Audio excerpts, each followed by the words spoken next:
ನಮಸ್ಕಾರ ಎಲ್ಲರೂ ಹೆಂಗಿದ್ರಿ? ಎಲ್ಲರೂ ಆರಾಮದಿರಿ ಅಂತ ಅಂದ್ಕೊಂಡಿದ್ದೀನಿ. ಸೊ ನಾನಿವತ್ತು ನಿಮಗೊಂದು ಹೊಸ ರೆಸಿಪಿಯೊಂದಿಗೆ ಬಂದಿದ್ದೀನಪ್ಪ. ಏನಪ್ಪ ಅಂತಂದ್ರೆ ಗೋಧಿ ಹುಗ್ಗಿ ಹೆಂಗೆ ಮಾಡೋದಂತ ತಿಳಿಸ್ಕೊಡೋದಕ್ಕೆ ಬಂದಿದ್ದೀನಿ ರೀ. ಇದು ನಮ್ಮ ಉತ್ತರ ಕರ್ನಾಟಕದ ಒಂದು ಸ್ಪೆಷಲ್ ರೆಸಿಪಿ ಅಂತಲೇ ಹೇಳ್ಬೋದು. ನಾನಿಲ್ಲೇ ಪಾಲಿಷ್ ಮಾಡಿರುವಂಥ ಗೋಧಿ ಸಿಗ್ತಾವ್ರಿ, ಅವನ್ನ ತೊಗೊಂಬಂದು ರಾತ್ರಿ ನೆನೆ ಇಟ್ಟಿದ್ದೆ. ಸೊ ಪಾಲಿಷ್ ಮಾಡೋಂಥ ಗೋಧಿ ಇದ್ರೆ ಭಾಳ ಚಲೋ ಆಕೈತ್ರಿ ಗೋಧಿ ಹುಗ್ಗಿ ಮಾಡೋದಕ್ಕೆ.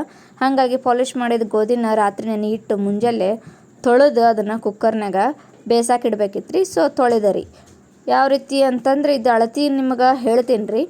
ಸೊ ತೊಳೆದ್ಬಿಟ್ಟು ಅವನ್ನ 2-3 ಸಲ ತೊಳೆದೇನೆ ರೀ. 2-3 ಸಲ ತೊಳೆದ್ಬಿಟ್ಟು ನೀರೆಲ್ಲ ಚೆಲ್ಲಿ ಬೇರೆ ನೀರು ಹಾಕೋಬೇಕು ನೋಡಿರಿ.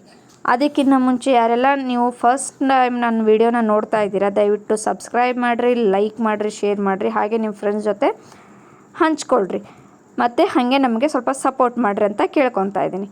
ಸೊ ನಾನಿವಾಗ ನಿಮ್ಗೆ ನೋಡ್ತಾ ಇರ್ಬೋದು ನೀರು ಹಾಕೊತಾ ಇದ್ದೀನಿ ರೀ. ಆ ಗ್ಲಾಸಲ್ಲೇ 1 ಗ್ಲಾಸಷ್ಟು ನಾನು ಗೋಧಿನ ನೆನೆ ಹಾಕಿದ್ದೆ. ಅದರಲ್ಲಿ ನಾನು ಎಷ್ಟು ಕ್ವಾಂಟಿಟಿ ಆಗುತ್ತಲ್ವ ಅಷ್ಟು ಕ್ವಾಂಟಿಟಿನ ನೀರು ಹಾಕಿಬಿಟ್ಟು ಸೊ ಸ್ವಲ್ಪ ಎಣ್ಣೆ ಹಾಕಿ ಗ್ಯಾಸ್ ಹಚ್ಚಿ ಕುದಿಯೋದಕ್ಕೆ ಬಿಟ್ಟಿದ್ದೆ ರೀ. ನೋಡಾಕತ್ತಿರ್ಬೇಕು ನೀವು, ಸ್ವಲ್ಪ ಎಣ್ಣೆ ಹಾಕಿ ಕುದಿಯೋದಕ್ಕೆ ಬಿಟ್ಟಿದ್ನಿ ಅದನ್ನು.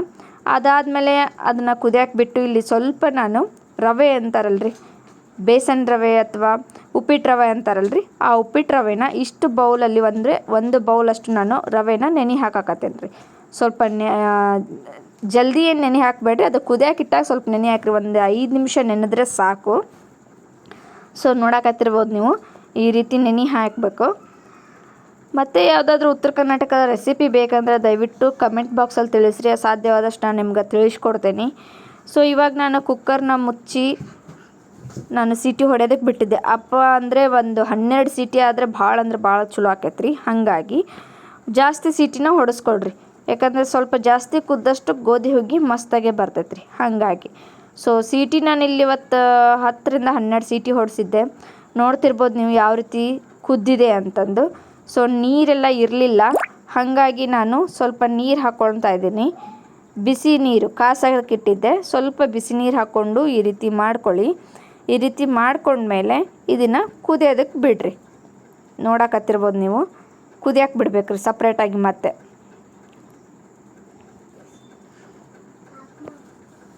ಸೊ ಈ ರೀತಿ ಕುದಿಯಬೇಕು. ಕುದಿಯೋದ್ಮೇಲೆ ಸ್ವಲ್ಪ ಇದಕ್ಕೆ ನಾವು ರವೆ ಹಾಕಿದ್ವಲ್ರಿ ನೆನೆನ, ಆ ರವೆನ ಹಾಕ್ಕೊಂಡು ಮಿಕ್ಸ್ ಮಾಡಿಕೊಂಡು ಈ ರೀತಿ ಕಡ್ಡಾಡಿಸ್ಬೇಕ್ರಿ, ಅಂದರೆ ಕಲಿಸ್ಬೇಕು.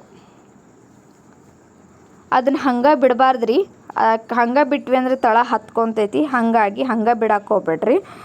ಸೊ ಅದು ಕುಕ್ಕರೆಲ್ಲ ಭಾಳ ತುಂಬಿತ್ತು, ಕಲ್ಲರ್ಸಕ್ಕೆ ಅಥವಾ ಕಡ್ಡಾಡ್ಸಕ್ಕೆ ಘಾವಾಗಲಿಲ್ಲ. ಹಾಗಾಗಿ ನಾನು ಮತ್ತೆ ಗುಂಡಿಯಲ್ಲಿ ಇಟ್ಕೊಂಡ್ಬಿಟ್ಟು ಕಾಸಾಕತ್ತೆ. ಸೊ ಈ ರೀತಿ ಕಲಿಸ್ಬೇಕು, ಕುದಿಬೇಕ್ರಿ. ಓಕೆ, ನಾನು ಇದರಲ್ಲಿ ನಿಮಗೆ ಇವಾಗ ನಾನು ಅಳತಿ ತೋರ್ಸಾಕತ್ತೇನೆ ರೀ. ಈ ಕೊಳವಿಯಷ್ಟು 1 ಕೊಳವಿ ನಾನು ಬೆಲ್ಲನ ಮಿಕ್ಸ್ ಮಾಡ್ಕೊತಾ ಇದ್ದೀನಿ ರೀ. 1 ಗ್ಲಾಸ್ ಗೋಧಿಗೆ 1 ಕೊಳವಿಯಷ್ಟು ಬೆಲ್ಲನ ಹಾಕೊತಾ ಇದ್ದೀನಿ ರೀ. 1 ಕೊಳವಿಯಷ್ಟು ಬೆಲ್ಲ ಹಾಕ್ಕೊಂಡು ಈ ರೀತಿ ಕಲಿಸ್ಕೋಬೇಕ್ರಿ. ಸೊ ಕಲಿಸ್ಕೊಂಡು ಅದು ಕಲರ್ ಚೇಂಜ್ ಆಗೋವರೆಗೂ ಸ್ವಲ್ಪ ಕುದಿಸ್ಕೋಬೇಕ್ರಿ. ನೋಡಕತ್ತಿರ್ಬೇಕು ನೀವು, ಕಲರ್ ಚೇಂಜ್ ಆಗೈತಲ್ರಿ, ಆ ರೀತಿ ಕುದಿಸ್ಕೋಬೇಕ್ರಿ. ಸೊ ಇದು ಮಸ್ತಾಗೆ ಕುದ್ದು ಇವಾಗ ಗೋಧಿ ಹುಗ್ಗಿ ರೆಡಿ ಆತ್ರಿ. ಇದಕ್ಕೆ ಸ್ವಲ್ಪ ಗೋಡಂಬಿ ಹಾಗೆ ಒಣ ಕೊಬ್ಬರಿನ ತುರಿದು ಹಾಕೋಬೇಕು, ಮತ್ತು ಬಾದಾಮಿ ಹಾಕೋಬೋದು, ಏಲಕ್ಕಿ ಪುಡಿನೂ ಹಾಕೋಬೋದು ರೀ. ನಾನು ಏಲಕ್ಕಿ ಪುಡಿನ ಸ್ವಲ್ಪ ಗೋಧಿ ಹುಗ್ಗಿ ಬೇಯಿಸ್ಕೊಳ್ಳೋ ಮುಂದೆ ಹಾಕ್ಕೊಂಡಿದ್ದೆ, ಹಾಗಾಗಿ ಹಾಕೊಳ್ಳಿಲ್ರಿ. ಸ್ವಲ್ಪ ಬಾದಾಮಿ ಅಷ್ಟೇ ನಾನು ಮಿಕ್ಸ್ ಮಾಡ್ಕೊಳಕತ್ತೀನಿ. ಒಂದು ಕಡಾಯಿ ಇಟ್ಟು ಮಸ್ತಾಗಿ ಕಾದಿತ್ರಿ, ಅದಕ್ಕೆ ತುಪ್ಪ ಹಾಕ್ಕೊಂಡೇನಿ. ತುಪ್ಪ ಹಾಕ್ಕೊಂಬಿಟ್ಟು ಬಾದಾಮಿ ಹಾಕ್ಕೊಂಡು ಹುರ್ಕೊಳಕತ್ತೇನೆ ರೀ. ಸ್ವಲ್ಪ ಅವು ಕೆಂಪಗಾಗೋ ಥರ ಹುರ್ಕೋಬೇಕು ನೋಡ್ರಿ.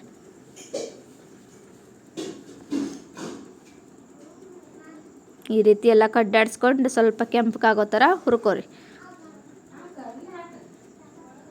ಇದನ್ನು ನಾವು ಉತ್ತರ ಕರ್ನಾಟಕ ಮಂದಿ ಜಾಸ್ತಿ ಅಂದ್ರೆ ಜಾಸ್ತಿ ಭಾಳ ಮಾಡ್ತೇವೆ ರೀ. ಅಮಾವಾಸ್ಯೆ ಆಯಿತು, ಹುಣ್ಣಿಮೆ ಆಯಿತು, ಅಥವಾ ಯಾವುದಾದ್ರೂ ಹಬ್ಬ ಬಂದರೆ ಮಾಡ್ತೀವಿ. ಹಬ್ಬ ಹರಿದಿನಗಳಲ್ಲಿ ಜಾಸ್ತಿನೇ ಮಾಡ್ತೇವೆ ನಾವು. ಹಾಗಾಗಿ ಯಾರಿಗಾದರೂ ಏನಾದರೂ ಉತ್ತರ ಕರ್ನಾಟಕದ ರೆಸಿಪಿ ಬೇಕಂದರೆ ಅಥವಾ ಸ್ಪೆಷಲ್ ರೆಸಿಪಿ ಏನಾದರೂ ಬೇಕಂದರೆ ಖಂಡಿತ ಕಮೆಂಟ್ ಬಾಕ್ಸಲ್ಲಿ ಕೇಳಿರಿ, ನಾನು ಸಾಧ್ಯವಾದಷ್ಟು ಮಾಡಿಕೊಡ್ತೇನೆ ರೀ. ಸೊ ಅವೆಲ್ಲ ಹುರಿದಿದ್ವಲ್ರಿ, ಹುರಿದಿದ್ನೆಲ್ಲ ಇದಕ್ಕೆ ಹಾಕ್ಕೊಳಕತ್ತೇನೆ ನೋಡಿರಿ. ಸೊ ಈ ರೀತಿ ಎಲ್ಲ ಹಾಕ್ಕೊಳ್ಬೇಕು. ಹಾಕ್ಕೊಂಡ್ಮೇಲೆ ಒಣ ತುರಿದಿದ್ದು ಕೊಬ್ಬರಿ ಹಾಕ್ಕೋಬೇಕ್ರಿ.